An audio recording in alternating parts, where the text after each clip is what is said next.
आज 15 अगस्त बनाया जा रहा है 33 वार्ड से। करता हूँ अब्दुल मजीद साहब SDPI स्टेट प्रेसिडेंट, उनका दिल से इस्तेकबाल करता हूँ। रफातुल्ला खान डिस्ट्रिक्ट प्रेसिडेंट मैसूर, उनका भी दिल से इस्तेकबाल करता हूँ। अमजद खान साहब SWC मेंबर, उनका भी दिल से इस्तेकबाल करता हूँ। नूरुद्दीन मौलाना SWC मेंबर, उनका भी मैं दिल से इस्तेकबाल करता हूँ।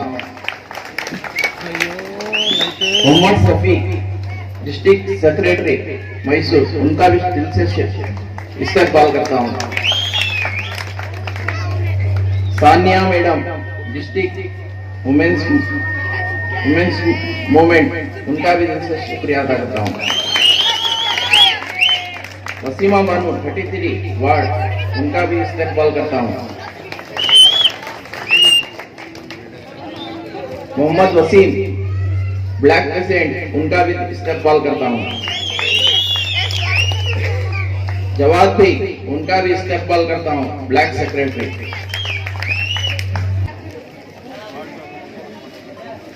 वार्ड कमेटी रहमत, उनका भी इस्तेकबाल करता हूँ। वार्ड कमेटी ताजवर, उनका भी इस्तेकबाल करता हूँ। हाफिज मुबारक वार्ड DWC मेंबर, उनका भी इस्तेकबाल करता हूँ। जिम्मेदार B अनवर साहब, उनका भी इस्तेकबाल करता हूँ। जिम्मेदार 33 वार्ड के मुकरम भी, उनका भी इस्तेकबाल करता हूँ। खुरम शरीफ, उनका भी इस्तेकबाल करता हूँ। आए हुए तमाम मेहमानों का मैं इस्तेकबाल करता हूँ, अलम सलाम मरहबा करता हूँ। शुक्रिया। शुक्रिया अमजद जी। कर्नाटक में हम यूनिफॉर्म सिविल कोड को लागू करने को नहीं देंगे और इसका खिलाफ हम उठ के खड़कर हम प्रोटेस्ट करेंगे। क्यों ये बताना चाहता हूं मैंने, भाइयों बुजुर्गों दोस्तों, याद दिलाना चाहता हूं मैं कर्नाटक असेंबली इलेक्शन को। इस असेंबली इलेक्शन में जो हुकूमत आज कर्नाटका में है, ये आपका और दलितों का बदौलत है। जो वोट कांग्रेस ने वोट किया है, उस वोट में 60% वोट जो है मुसलमान और दलितों ने दिया, SC/ST ने दिया। 70 लाख मुसलमान वोटरों में 50 को 5 लाख मुसलमानों ने वोट किया। ये बात, उसमें 50 लाख वोट कांग्रेस को मिला है।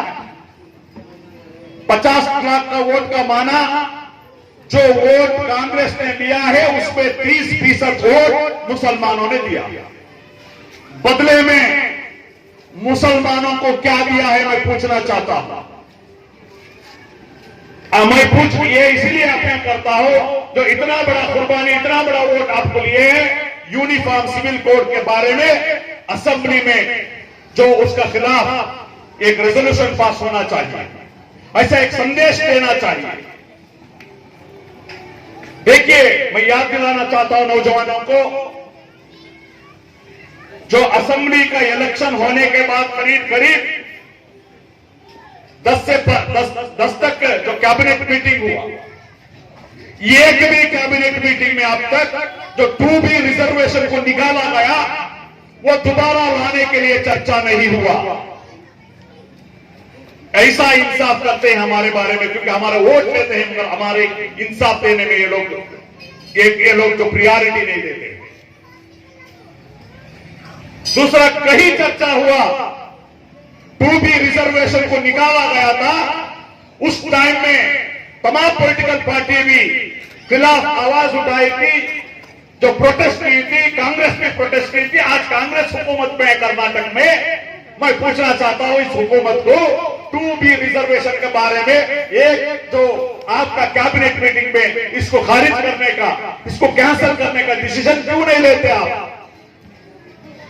मुझे हम लोग को ये नहीं बताओ वो कोर्ट में है बोलकर, मुझे हम लोग को मालूम है जो एंटी कन्वर्जन जो बिल था, जो एंटी कन्वर्जन बिल भी कोर्ट में था, उसके बाद आप उसके बावजूद भी आप वापस लिए हैं। मैं मुबारकबाद देता हूं आपको। अगर एंटी कन्वर्जन बिल जो था वो आप उसको निकालते हैं, तो क्यों 2B रिजर्वेशन के बारे में जो है पाबंदी है वो क्यों नहीं निकालते? जो हिजाब के बारे में जो पाबंदी है क्यों नहीं निकालते? जो बीफ के बारे में जो बैन है क्यों नहीं निकालते? ये मैं पूछना चाहता हूं आज के स्टेज से। तो भाइयों, बुजुर्गों, दोस्तों, हम लोग इस देश का आजादी जो मिला है, आज जो फैसिस्ट फिस्ताही ताकतों पे हाथ कर है, इसका खिलाफ आवाज उठाना, इस मुल्क का आजादी को जो बचाना, आजादी को बचाकर हमारे आने वाले नस्ल को एक बेहतरीन एक मुल्क देना हमारा जिम्मेदारी है।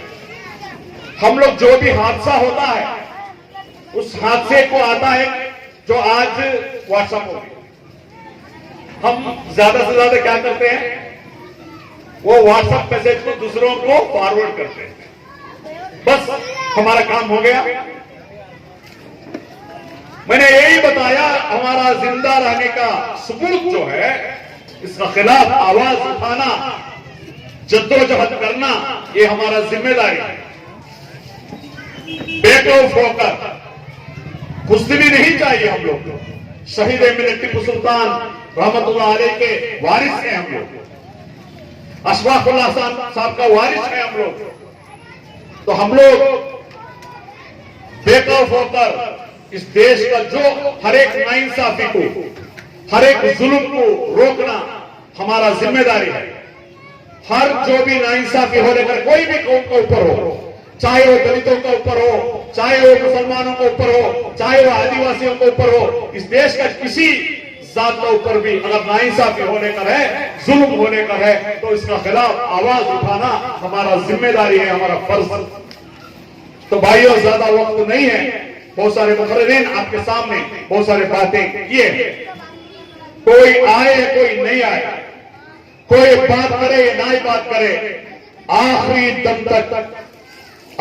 दम तक इस देश का नाइंसाफी के खिलाफ, जुल्म के खिलाफ आवाज उठाने वाला एक पार्टी अगर है तो social democratic party of India. आखिरी दम तक हम लोग जद्दोजहद करेंगे, क्योंकि इस देश का बाशिंदे होकर हमारा जिम्मेदारी हम महसूस करते हैं। एक पॉलिटिकल पार्टी के नाते, एक ऑपोजिशन पॉलिटिकल पार्टी के नाते हम लोग, हमारा जिम्मेदारी हम लोग निभाना है, क्योंकि मर के हम अल्लाह को भी जवाब देना है। तो इसलिए मैं उम्मीद करता हूं आज का इस महफिल से, आज का इस मौके पर एक अहद लेकर, जितने भी लोग मेरा आवाज सुन लेकर है, एक अहद लेकर जाना है। हर जानवर भी जिंदगी करता है, हम इंसान, तो इंसान के नाते हम लोग हमारे हर बाशिंदे को तवफ़्फ़ुज़ के लिए काम करना, हर बाशिंदे का बेहतरीन के लिए काम करना, इस मुल्क का डेवलपमेंट के लिए काम करना, इस मुल्क का अमन के लिए काम करना हमारा जिम्मेदारी समझकर, कम से कम हमने अल्लाह ताला 24 घंटा दिया है, अल्लाह ताला हमें 24 घंटा दिया है। मैं ये नहीं बोलता कि 24 घंटा आके काम करो, आपका काम धंधा छोड़कर, आपका फैमिली का काम छोड़कर, आपका रश का टाइम छोड़कर, कम से कम हम वेस्ट करते हैं चाके दुकानों के पास, उधर इधर टीवी देखकर बहुत वक्त हम जो जाया करते हैं। ये जो जाया करने का जो वक्त है, ये हमारे नौजवान, हमारे नस्लों को बर्बाद करेगा, याद रख लो। हमारे नस्लों को बर्बाद करेगा, याद रख लो। आज हम हमारा वक्त को जाया कर रहे हैं ना, इस वक्त का जाया करने से हमारा जो नस्ल बर्बाद होगा, हमारे नस्लों को बचाना हमारा जिम्मेदारी है। इसलिए कम से कम इस देश के लिए, इस देश के अमन के लिए, जो जद्दोजहद करने के लिए, इंसाफ कायम करने के लिए कम से कम एक दिन में 2-3 घंटे लगाओ। किसी तरीके से आपको क्या क्या तरीके आता है, बोलने वाले तो बोलो, लिखने वाले तो लिखो, जद्दोजहद करने वाले तो जद्दोजहद करो, समझाने वाले को समझाने करो। कोई भी जो काम जो होता है, इसको मुल्क को बचाने का, अमन में लाने का, खिदमत करने का जो भी है, वो काम पे लगना है। यही संदेश, यही पैगाम हम लोग आज लेके जाना है। इतना ही बात करते मैं जगह देता हूं। अस्सलाम वालेकुम, जय हिंद। यौम आजादी की बेखुसूस मुबारकबादियां, खुशामदीद। बहुत ही मुबारक दिन है। खुशियों वाला दिन है। आज सुबह से हम खुशियां मनाते, रास्ते में, गलियों में, मोहल्लों में कहाँ चले आ रहे हैं? हमारा हमें 20 में बड़ी जगह तिरंगे को लहराते हुए, मिठाइयों को बांटते हुए, खुश गले मिलते हुए आज सारा दिन हमने बिताया है। आजादी तो हमें मिल गई, लेकिन क्या आप इस आजादी को महसूस कर रहे हैं? सवाल यह है। 75 साल हो गए आजादी को मिलकर, लेकिन आज भी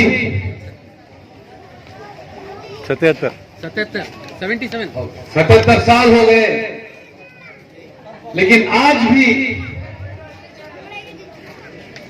हम गुलामों की तरह जिंदगी जी रहे हैं। खुशियां तो हमने मना ली, मिठाइयां तो हमने बांट दी, लेकिन आज भी वही दिल में वही खौफ, वही डर जो अंग्रेजों के दौर में था, आज भी उसी डर और खौफ से जी रहे हैं। हमारी इज्जतदार मां और बहनें यहां पर तशरीफ फरमा है, उनके ऊपर भी बहुत बड़ी पाबंदी लगाई गई थी हिजाब की। हमारे खाने पीने के तरीके पर, तहजीब तमीज पर, हर चीज पर रोक टोक लगाई गई है। सिर्फ मुसलमान नहीं, हिंदुस्तान का हर शहरी आज परेशान है, चाहे वो किसान हो, दलित हो, आदिवासी हो, कोई भी हो, अपना लिबास पहनकर बाहर जाने से डरता है, दाढ़ी रखने से डरता है। हमारा जो खाने का तौर तरीका है, उस अनाज को, उस ग़िज़ा को खाने से हमें डर है, हमें मारा पीटा जाता है, लिंच किया जाता है। क्या ये आजादी है? क्या ये दिन देखने के लिए हमारे बुजुर्गों ने अपना खून बहाकर इस मुल्क की सरजमीन को सींचकर आजादी दी थी? मैं यहां से गुजर रहा था, ऊपर से नीचे तक, स्टेज पर आने तक,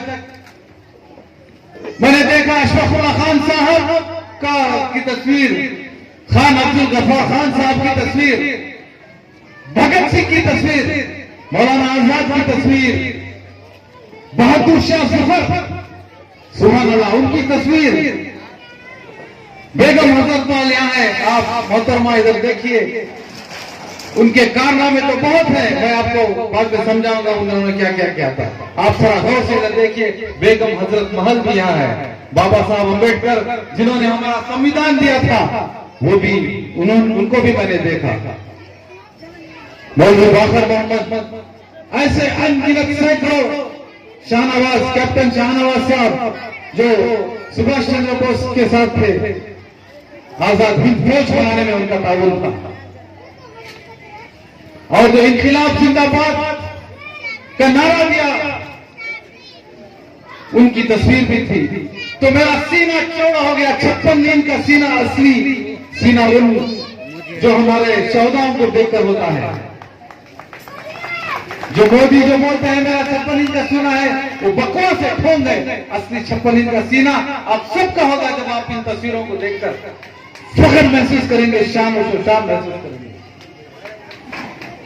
बेगम हजरत महल जो यहाँ पर उनकी तस्वीर है, उन्होंने और झांसी लक्ष्मीबाई ने घोड़े पर सवार होकर अंग्रेजों का मुकाबला किया था और अपनी जान देकर इस मुल्क को आजादी की जंग में शामिल थे।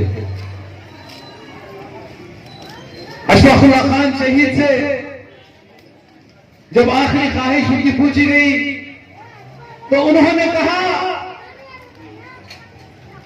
कि अगर बार बार जन्म लेने का होता तो मैं इस सरजमीन के लिए पैदा होकर, इस सरजमीन की आजादी का लड़कर, इस सरजमीन के लिए मैं अपनी जान देना चाहता हूं। तो यह है उन शौहदाओं की शान और शौकत, उनका जोश, जज्बा, जुनून।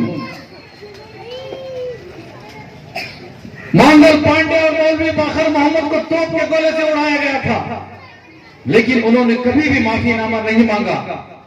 लेकिन आज जो सावरकर को, जो वीर सावरकर कहकर उसकी शान बढ़ाते हैं, उसने काले पानी के सजा पाकर चंद सालों में माफीनामे लिखकर अंग्रेजों के तलवे चाटने लगा था। तो भाई बुजुर्गों, दोस्तों, ऐसी कुर्बानियों से हमें आजादी मिली थी। यहां पर नौजवान भी हैं, बुजुर्ग भी हैं, मोहतरमा भी हैं।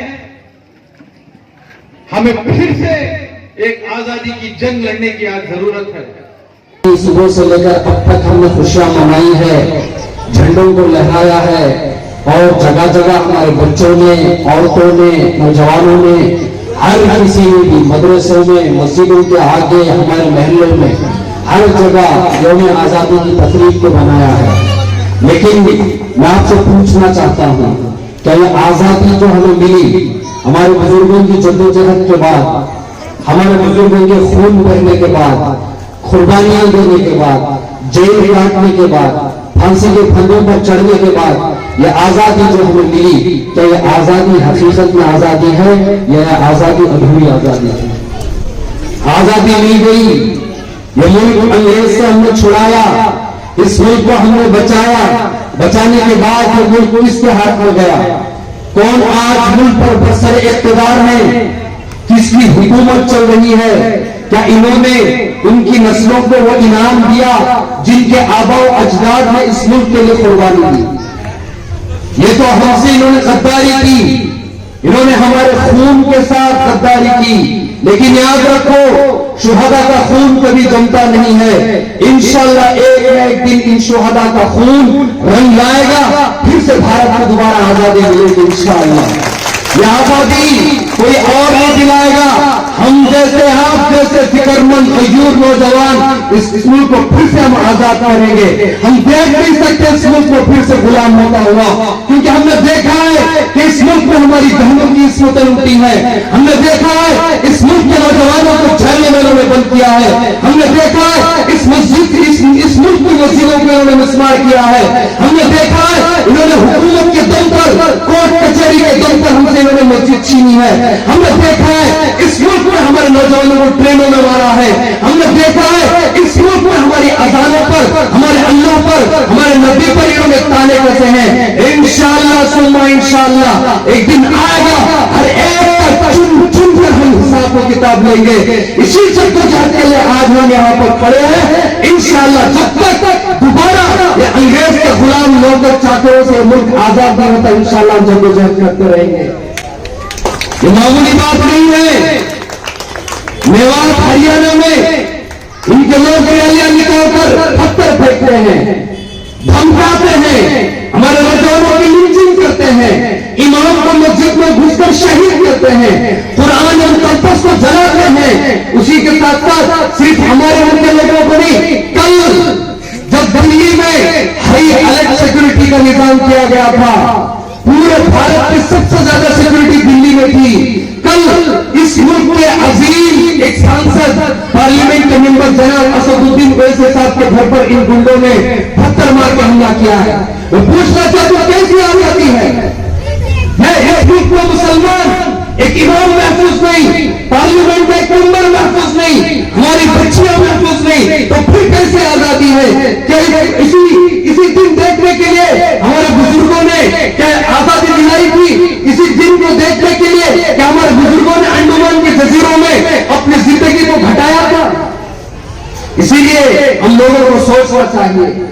300 साल तक मुसलसल जौहद मुसलसल, एक दिन नहीं, 2 दिन नहीं, 1 साल नहीं, 2 साल नहीं, 300 साल तक सिराजुद्दौला से लेकर शहीद मियां टीपू सुल्तान तक, वहां से लेकर जामिल शहीद तक, उनसे लेकर सैयद अहमद शहीद तक, शाहरुल्लाह महफूज दहलवी तक, बालाकोट के मैदान से लेकर शामली के मैदान तक, शामली के मैदान से लेकर दिल्ली तक, दिल्ली से लेकर कलकत्ता के दरख्तों तक, हर जगह हमारे शुहदा का खून है। हमारे बुजुर्गों की लाशों को, उलमा की लाशों को दरख्तों पर लटकाया गया है, तब जाके भारत में आजादी मिली है। भारत में क्विट इंडिया का नारा हमने दिया है, लाल किले की लाली हमारी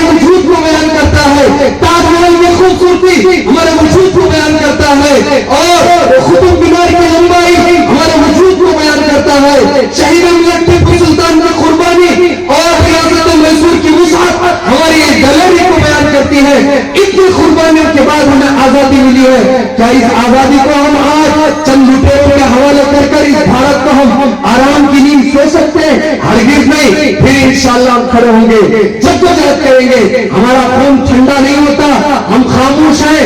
इसका मतलब ये नहीं कि हम अपने बुजुर्गों के सबक को भूल रहे हैं।